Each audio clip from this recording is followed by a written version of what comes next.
Welcome to Section 420, Talkin Yankees, the podcast. Well, mission accomplished. The Yankees move on to the World Series, defeat the Cleveland Guardians in Game 5 by a score of 5-2. And again, a good, solid baseball game. Maybe not much of a stomach-turning roller coaster, nail-biter as Games 3 and 4 with all the back and forth and big home runs.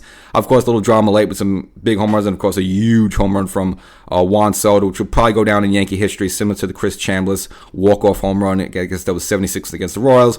The only difference is that, in that situation, it was a home game, so the Yankees, with the home run, just ran off the field and won there. This is a little different on the road, so you still have to get the final 3 outs, but again, a home run to send the Yankees into the World Series, so it's definitely going to go down in Yankee history. Just at a time when you're talking about free agency, the latest number he had thrown out there was about $600 million Juan Soto was projected to get in this offseason. Well, that was probably a $600 million swing now for Juan Soto, so good timing for him. That swing is probably going to get him a $600 million paycheck from the New York Yankees if they're hopefully able to re-sign them.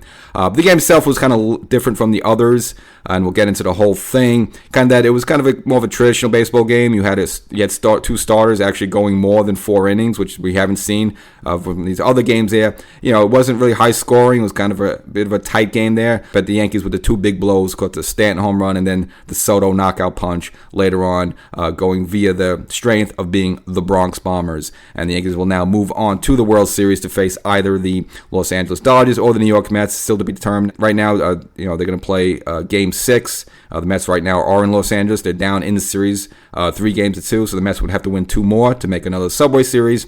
Or if the Dodgers just win one of the next 2 games, they will move on and will have a rematch of these 2 organizations that have faced each other numerous times throughout the 40s, the 50s, of course the early 60s there, and then the latest one was the late 70s, and then the last time was 81, the year I was born, where the Dodgers beat the Yankees. So again, these 2 organizations have locked up. So not going to get into preview the World Series yet. We'll see who the Yankees will be facing, but I'll give you a little teaser of the schedule with that. That starts on Friday the 25th, which is much needed. The Yankees need their rest, especially the bullpen. You kind of want to keep someone like Stanton playing every day because he's red hot. You don't want him to lose that, but the Yankee arms definitely need these days off, so much needed, and good move for the Yankees to finish this as soon as possible, to get the rest as soon as possible and let the Dodgers and Mets kind of beat themselves up a little bit more there. So get into the whole game, and again, I'll give you a little teaser of the World Series. We got maybe just of the schedule because we don't know who they're going to play yet, but there is a little caveat to that depending on who the Yankees play. Get into the whole thing, but before we get started, make sure you subscribe to this podcast.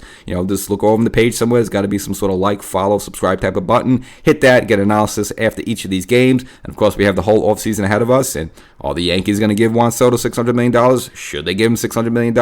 Should the Yankees resign Gleyber Torres? He looks like a new man now, not the guy we saw in the middle of the season. He's probably going to want about 100, maybe $150 million there. So a lot to discuss, a lot to analyze. Make sure you subscribe to this podcast. And of course, afterwards, go to YouTube, Section 420 Talkin Yankees. Get the visual version of the show there as well. This Game 5, so the Yankees going in with a 3-1 series lead. Now look, even if the Yankees lost this game, I feel very confident that the Yankees have been fine for Game 6 at home, finishing it off with Garrett Cole on the mound. But of course, you want to get this thing done as soon as possible. You don't want to mess around. You don't want a 2004 situation. I know the Yankees were up 3-0 in that one versus 3-1, but still, to have a team come back on you and you choke the whole series away is just a disaster. You don't want that. And as I mentioned before, the Yankee arms, especially the big ones, such as Canely, Clay Holmes, and Luke Weaver, your high leverage guys, so to speak, needing some much needed rest. So you wanted to finish this off as soon as possible to get those arms rest. And they didn't even bother going to Holmes in Game 5. This is how much he was taxed. They had to go to, you would say, like the B-level relievers, and they were absolutely fabulous in this game. And as much as the Juan Soto and Stanton home runs are big, but a couple of the arms, which I'll get into, Leiter, Hill, and Cousins was fantastic for the Yankees, and they deserve some credit as well, even though they didn't do anything dramatic like hit a 2 or 3-1 home run. But the game itself started with Rodon and Tanner Bybee, and this was actually much different than the other games of the series, where mostly with Cleveland, them taking their starters out after maybe 3 or 4 innings. I mean, you actually had a more of a traditional baseball game with 2 starters actually going into the 5th inning, so it was kind of unlike the other games of the series. And I'll give Bybee credit. I mean, actually gave them a competent start, similar to Boyd, when Boyd also wasn't too shabby in his start there. I mean, he gave them 5 innings, but it just seemed like the manager Stephen Vogt was just always quick to go to the hook, go to the bullpen right away. But in this game, he actually stuck with Bybee ironically, a little bit too long for his own good, and it would end up costing them the 2-0 lead that they had. But for the game itself, starting off in the first inning, the Yankees smacked Bybee around a little bit early. I mean, Torres with a clean infield single across the second base there, and then Soto rips a double to right field. Now, this was kind of a touchy moment in the beginning of the game. They ended up sending Gleyber Torres. Yeah, I know you're not supposed to make the first out at home when there's no outs on the board. That's a cardinal sin of baseball. I didn't hate the play. I know Gleyber Torres isn't the fastest runner, and you got Bybee, who you smacked around a little bit in game 2 there, ready on the hook. So why hold up? You would have had second, third with Judge and Stanton coming up. I understand it, but I didn't hate sending Gleyber in that situation. It was a bang play. You have to make a quick decision, and you already got 2 hard hits off of Bybee, and plus you smacked them around in game 2. So even if you were made out there at home plate, you had a good feeling that the Yankees would just get those runs in anyway. Now, if you knew that the version of Tanner Bybee you got in game 5 was going to be the way he was versus the way he was in game 2, then yes, you would have held up Gleyber Torres. But you were just going under the assumption that you were going to slap this guy around, and Stephen Vogt was going to go to the bullpen anyway in the second, third inning. So it wasn't really a big deal. I didn't really mind sending him, but unfortunately, it took the perfect play, the perfect relay, and the perfect catcher to apply the tag there on the Gleyber's armpit just before he got his hand in there. It was, again, a perfect play the whole way to get him out, and that's what Cleveland performed there. So, look, sometimes you just got to tip your cap to the other team just for executing a certain play. So, yes, you're not supposed to commit the first out at home like that, but, again, I didn't hate the play, and at the time you assumed that the Yankees were going to slap around Bybee anyway, but unfortunately for the Yankees, he actually got himself out of a bases-loaded jam there in the first inning, and then from there, pretty much shut the Yankees down for the rest of the next 4 innings. I don't say his stuff was overwhelming dominant, it was just good enough. The cutter was good enough, his changeup was good enough, where the Yankee offense really couldn't muster anything until the 5th inning. On the other side of the ball, Rodon, equally as good, equally as impressive, maybe not as super sharp as game 1 when the Yankees gave him the ball in the opening game of the series and was able to give the Yankees the 1-0 lead in the series. And Stephen Vogt did something interesting. He actually stacked the lineup with more lefties and righties, and you kind of scratch your head a little bit, like, well, Rodon's a lefty. Why don't you put more right-handers in there? But whatever something they scouted or something that's out there about Rodon, or maybe something you noticed from game 1, it was actually the lefties in game 5 that would give him more of an agita than the right-handed hitters.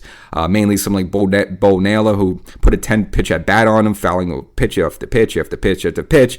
And with his brother Naylor on first base with 2 outs, obviously you're going on contact, rips a double, and Naylor brings in the first run of the game, puts the Yankees behind by a score of 1-0. Where on the other side of the ball, Bybee just keep mowing the Yankees down one by one. And you just get nervous a little bit. You always figure that the Yankees, what we've seen in both games in 3 or 4, they can hit the big home runs, get those big hits late in the game. So you weren't really worrying about yet. And this game wasn't as much as the nail-biter roller coaster ride of games 3 and 4, where obviously there was some drama at the end there, but again, it wasn't like the stomach-turning roller coaster of games 3 and 4. This is a little more subtle type of Yankee win, you would say there. And then a little later on, with Quan up hitting an RBI single in the 5th inning, late in the game to answer the score by a score of 2-0. Now, this was an interesting moment for the Yankees.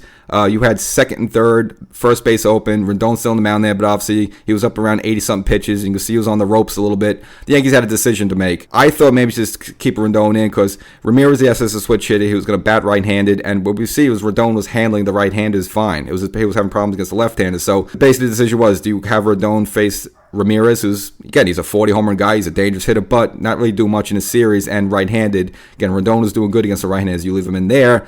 Whereas you got to watch out, though, because one hit at that point, a single, would bring in those 2 runners, and now you're looking at a 4-0 deficit, which is then, even with the big Yankee dramatic home runs that they could hit, that's kind of a big hole, so you don't want to fall in that hole. Or do you bring in Mark Leiter Jr., walk Ramirez, and then have righty on righty Leiter go against Lane Thomas, the center fielder? The Yankees opt with option B. Bring Rendon out, so Rendon not able to get across the finish line in the 5th inning, and go with Mark Leiter. He threw one low splitter to Ramirez just to see if he would bite. He wouldn't bite, and if they realized he's not going to bite, they put up the 4 fingers, automatically walk him. So now you had bases loaded here. Again, a dangerous situation because, a single hit and everyone's going on 2 outs. If you hit one in the gap with 2 outs, all 3 of those runs are going to score and the game's over. It's 5-0, you're done.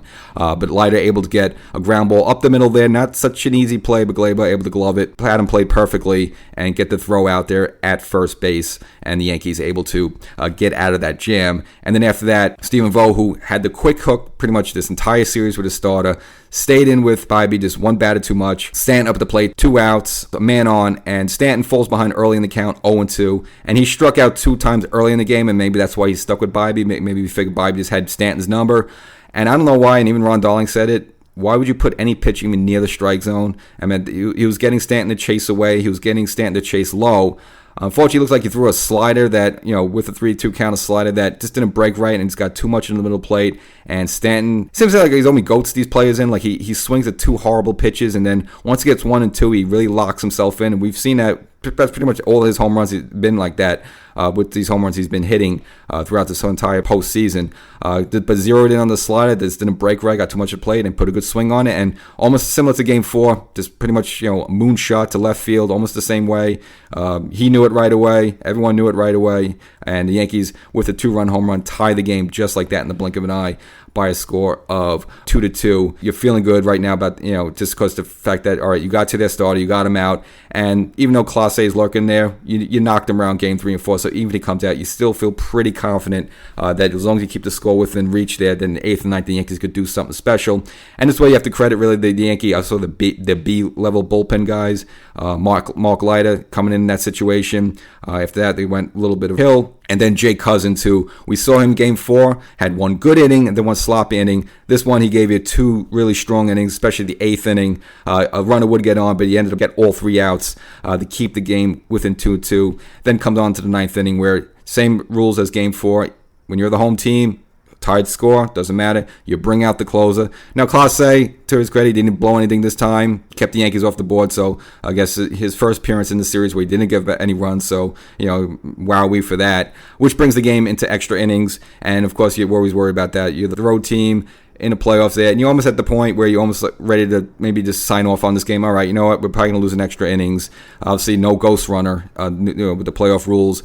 But to the point where, you just don't figure, you don't really have a great feeling about extra innings. You're not as, again, your stomach's not as turning as it was in Game 3 or 4, but you still don't feel too confident you're going to come out with this one. Now, the Yankees did the same thing in the 9th inning on their end, even though the score was tied 2-2, went with Luke Weaver in the bottom of the 9th. Again, the benefit of him not pitching Game 4 is he was able to rest his arm a little bit, and he's not your typical reliever. As we know, he's kind of brought up and sort of trained to be a starter, so he can go extra innings. It's not as big a deal, and the Yankees have been using for multiple innings. But once you committed to him to the 9th inning, it's like, if you don't do anything in the 10th, that's it, because at best, you can only get 2 innings out of the guy. That's all you're going to get. So you had to do something in the top of the 10th inning, and that's what the Yankees did. Wells getting on with a walk, and then Verdugo at the bottom lineup. And the bottom of the Yankee lineup hasn't produced too much for them. And this was I don't say Verdugo, didn't hit the ball great. Hit it a ground to second base there, Jimenez. And this was going to be a routine double play for this combination of Jimenez and Rocchio, who, again, they're very smooth. They work well together. But the whole game, I mean, the TBS broadcasters were just singing praise and waxing poetic about them. And they were. They were playing great. They were great. Again, they have great defense. But how ironic was it that they botched the double play? So they couldn't turn the double play. The flip to Rocchio at second there wasn't good. So Wells safe at second. Of course, Verdugo safe at first. So this wonderful double play combination duo of Cleveland blows it and bobbles it in the biggest moment they got possible. Put 2 runners on. Now, Gleyber Torres after that would strike out against Haddis, who they brought in. They only had Clase for the 9th, so brought in Haddis, 2-pitched the 10th inning, and then Juan Soto up, and one of the biggest home runs in Yankee history. And for him to get a good payday, a good time to hit a home run as you're entering free agency, and probably going to get about $600 million projected. So he hits a ball. It wasn't like a terrible pitch. It was like high and outside him, and Soto battled a little bit. It was behind in the count. It was fouled off pitch. And you almost felt that, you know what, the more pitches he sees, he's gonna get into one. And he got like an outside fastball up and away, and kind of tomahawked a little bit. Again, it wasn't a terrible pitch, and it wasn't like a great swing, but it was kind of like, look at initial first, it'll just be a regular fly out to center field. But this boy, his body language, like, he just kind of looked happy, and I was like, why is he happy? And then, of course, you see that when they turn the camera angle, you see the center fielder running back, wait. Initially looked like it just went over the wall, but then they showed a replay of the camera angle behind from the other side of center field, and he kind of hit it well deep into it, almost like went into like the bullpen area for both teams there. So a good shot, moonshot into center field. And at that point, you just know the Yankees in the World Series, and it's just that good feeling. I know you got to get the last 3 outs there, but big 3-run home run, give the Yankees a 5-2 lead. At that point, there's no way Weaver's going to blow that. You just don't feel it. At worst, he gives up a run maybe, but you just pretty much know you're in the World Series, and it's just such a great feeling at that point. Weaver does come out to get the final a couple outs. He did surrender an opposite field hit there, but eventually getting a fly out to right field to end the game. And ironically, the man who hit the big home run, Juan Soto, recording the final out there with the catch, and the Yankees, of course, celebrate on the field in Cleveland, something they've done before in the past. I guess the last time was in 2017, and the Yankees able to punch their ticket to the World Series. Again, the first time in 15 years they've been there. We've been waiting since 2009. And for Giancarlo Stanton, surpassing Babe Ruth with postseason home runs, so he hit number 16, which passed the Babe. Now it's a little bit different because all of Babe Ruth's home runs were in the World Series. Again, you didn't have the divisional American League Championship Series the way we have it now in baseball. So a little bit different, but still up there with some major company. And Stanton locked in the way A-Rod was locked in 2009. But I even see the Stanton one even seems more impressive because it's like A-Rod hit some big home runs in some big moments, and so does Stanton as well. But it seems like every game Stanton's hitting home runs. So Stanton, just whatever. We don't know what's going to come after this, but he's having, I'm calling his A-Rod moment. The way A-Rod carried the Yankees in 2009, just some big home runs and big clutch moments where the Yankees behind by 2, behind by 1, ninth inning, getting game-tying home runs, and Stanton doing it middle of the game versus late in the game, but still just as dramatic, as clutch as A-Rod was in 2009. So Stanton seemed locked in, and the Yankees go on. And for all the troubles, you look at the season, this decision to bring Juan Soto here. I mean, the Yankees gave up a boatload to San Diego to get him. You would kind of say, yep, that was a good move by Cashman. And another thing with Cashman did with this bullpen, didn't really spend too much money on it. They signed Weaver. It's like a 1-year deal for like $1 million, and Cashman kind of bringing these guys off the scrap heap. Jake Cousins got him off the Chicago White Sox scrap heap. Tim Hill got Tim Hill off the San Diego scrap heap. Just finding these guys and putting them in there, plugging them in. Mark Leiter, again, that was the big trade deadline move. All right, Mark Leiter, whatever. Ho-hum got him from the Cubs. And he put these guys together in the bullpen, and they got it done, So you want to credit Cashman for that, for all the second-guessing, questioning of this stuff. He put a team together that is now in the World Series. Now, we got to see who they're going to face. You got the Mets, as I mentioned before, going up against the Dodgers. The Mets got to win in Los Angeles 2 games to get them into the World Series, or the Dodgers got to win one of the 2 games there.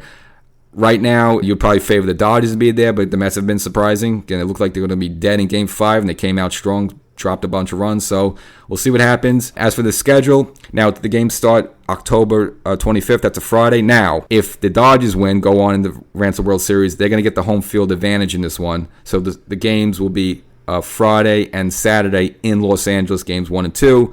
They get the Sunday off, and then the next 3 games in the Bronx. That will be Monday, Tuesday, Wednesday. Then, if needed, you'll get a day off, and then the final 2 games will be back out in Los Angeles. So that's if the Yankees face the Dodgers. Now, if the Yankees end up facing the Mets, it's flip-flop because the Yankees have the better record. The first 2 games will be in the Bronx. Day off Sunday, 3 games in Queens, day off Thursday, and then final 2 in the Bronx if necessary. So that's your schedule. Who do I want to see personally? Put it this way. I think the Yankees have a better shot of beating the Mets if they lock horns. I think that, even though Freddie Freeman's not been terrific in this postseason so far, but you just look at the first 3 the Dodgers throw at you: Mookie Betts, Freddie Freeman, and Ohtani, and plus the rest of the lineup. But just though, and Teoscar Hernandez, who wherever he plays, he always hits especially with Seattle, hits bombs against the Yankees. I do not want to face that Dodgers lineup.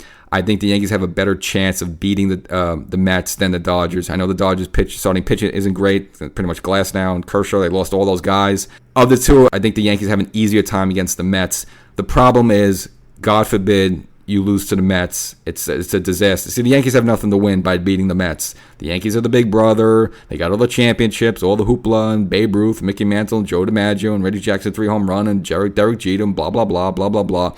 So if the Yankees beat the Mets, the problem is there's no win in it. It's just like, all right, well, you did what you were supposed to do. And that's why, in 2000, that team did not enjoy that World Series run. You just hear little stories afterwards, especially Joe Torre just saying the pressure that Steinbrenner, George put them under, they couldn't even enjoy it. Like, they had to win that or it was death. So don't want that situation. So that's the problem with facing the Mets. Yes, the Yankees could probably beat them. They probably would beat them. It's just, God forbid you lose to them, it's a disaster. Whereas you go on the other side, if they lose to the Dodgers, it's not a big deal because maybe you could make the case the Dodgers are the better team or incrementally better. Or even if the Yankees are the incrementally better team, it's not disgraceful to lose to them. There's no big loss and losing to them. It's like, all right, whatever, you lost. You don't have to feel terrible about it the way it would be. So I would almost rather face the Dodgers if that makes sense. Again, I think the Yankees they got a shot against them, and of course, I think you would like to see the matchup of Ohtani versus Judge. I mean, they're already running commercials about that even before Game 5 was over for the Yankees.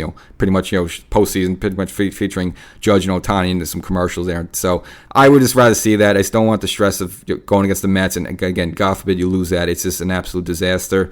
We had the one matchup against the Mets in 2000. The Yankees won it, and hopefully that's the end of it. Hopefully you don't see them for another 50 or 60 years. So I'd rather face the Dodgers, even though probably the Dodgers would beat the Yankees. I would rather go that route versus facing the Mets. Yeah, would it be fun? The city would be crazy. But again, you run the risk of, if you lose to them, that's just a major disaster. And I always would not want to risk that. So I would rather see the Dodgers, but we'll see what happens. So that's the episode. Broke a lot down here. Exciting Game 5. Not as stomach-turning as Game 3 and 4, but still will be a Yankee classic. Big clutch home run by Stanton, and of course Juan Soto with one of the biggest home runs in Yankee history to basically send them to the big dance, to the big tournament.